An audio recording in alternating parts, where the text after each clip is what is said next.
શાળા પ્રવેશ ઉત્સવનો છેલ્લો દિવસ છે।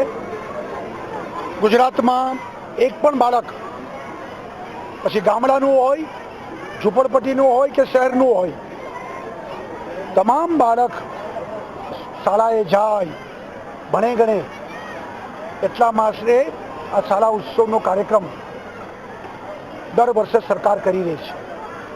100% નામાંકન, 100% એનરોલમેન્ટ એ જરૂરી છે અને એ આજના યુગમાં થવું જોઈએ। સરકારનો પણ દ્રઢ નિશ્ચય છે।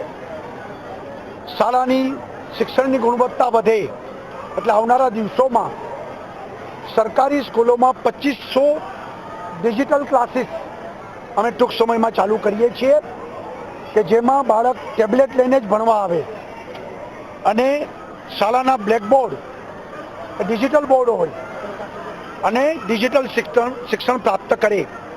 એ પ્રકારે પણ નવો અભિગમ ચાલુ કર્યો છે। આધુનિક શિક્ષણ, આધુનિક વ્યવસ્થા, સગવડતાયુક્ત શિક્ષણ, સરકાર 25,000 કરોડ રૂપિયા શિક્ષણ પાછળ દર વર્ષે વાપરી રહ્યું છે। એ અંતિમ બાળક સુધી પહોંચે એની ચિંતા સરકાર કરી રહી છે।